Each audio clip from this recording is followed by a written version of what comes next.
Chittireddy poster రోజు తర్వాత ఎందుకు వచ్చారు? ముందు రోజు రావచ్చు కదా. నేను అప్పు ఇప్పుడు కాదు కదా.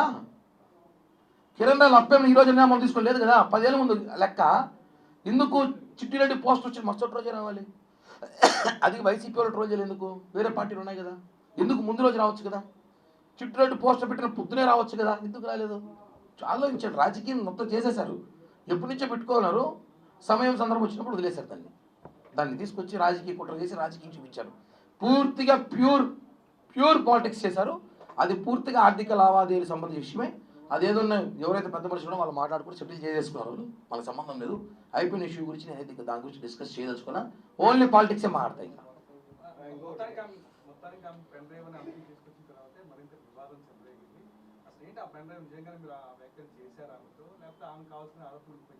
నేను ఆయన చెప్పినట్టుంది అవన్నీ ఏం నాకు ఎవరో చెప్పారనేసి.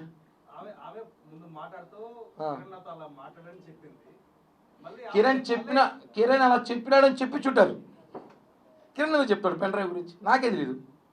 కత్తి మహేష్ అప్పటి నుంచి చెప్తారు pen drive story. Kathi Mahesh తెలుసు కదా, చచ్చిపోయినట్టే. వాడు కూడా అప్పుడు పెన్ డ్రైవ్ ఇస్తున్నాడు. అప్పట్లో గతంలో సంచలనం చేసి ఏమి లేవు. ఊరికే కేవలం రాజకీయంగా ఏదో ఒక విధంగా పవన్ కళ్యాణ్ గారితో కలవాలంటే అవసరం. పెన్ డ్రైవ్ గురించి తప్పదు.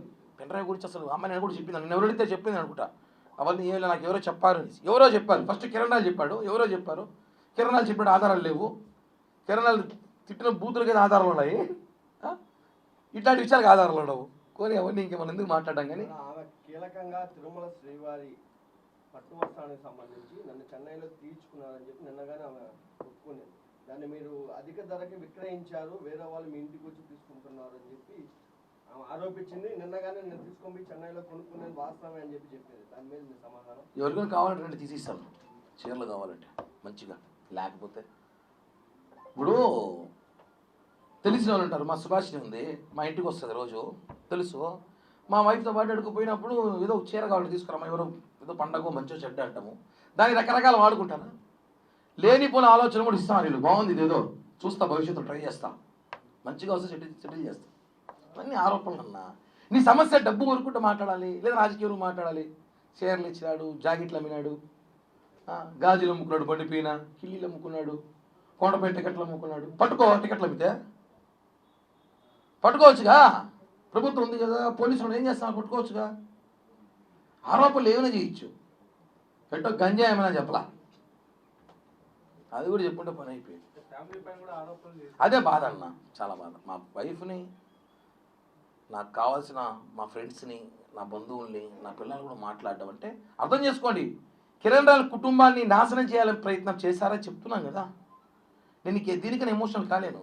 నాకు ఎమోషనల్ తెలియదు బేసిక్గా. చాలా నాశనం చేయాలి, కిరణ్ రాయల కుటుంబాన్ని నాశనం చేయాలి అన్న ఒక ప్రయత్నం దాంట్లో చేసిన భాగమే కాదు చెప్తున్నాను. నేను నా కుటుంబం కాబట్టి నిలబెట్టాం. లేకపోతే ఈ పాటికి మీకు తెలియదు. మీరందరూ కిరణ్ రాయలు ఈ మధ్య ఈ ప్రెస్ మీట్లో దాన్ని ఈ 10 రోజుల్లో చూస్తారు. ఈ 10 రోజుల్లో మేము ఎంత మానసికంగా నలిగిపోయామో మాకు మాత్రమే తెలుసు. నిన్నటి రాత్రి వరకు కూడా సరిగ్గా నిద్రపోని రాత్రులు గడిపాం మేము. అంటే అన్న, అప్పు వేరు, మర్డర్ వేరు, జైలుకి వేరు. ఆరోపణలు చాలా కష్టం, నిందలు భరించలేవు. తిరుపతి తొట్టుంది. ఎక్కడ చూసినా నా గురించి డిస్కషన్ అంట. ఎవడు ఫోన్ చేసినాడు. వేరే సమస్యలు లేవు పాపం. ఎవడు అప్పులు చేసుకోడు, ఎవడు. అందరూ చాలా చాలా పద్ధతిగా, బాగా పద్ధతిగా బతుకుతున్నారు అందరూ. నా గురించి మాట్లాడాలి అందరూ కూడా. అన్ని విషయాలు బయటకు వస్తాయి. నేను కూడా సమయం సందర్భం చూసి మాట్లాడతాను అంతే.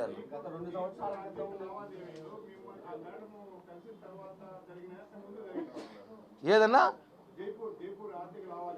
అన్న 2015 నుంచి 2019 దాకా జరిగిన లావాదేవీలు అవన్నీ. Jaipur issue 2021 case. అది మాకు సంబంధం లేదు. అది మాకు సంబంధం లేదు.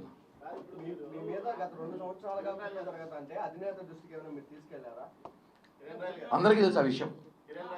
అది తెలుసు.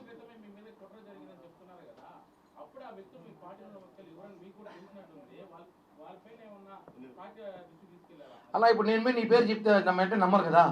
బయటకు వచ్చా నమ్ముతారు. ఇప్పుడు నమ్ముతారు.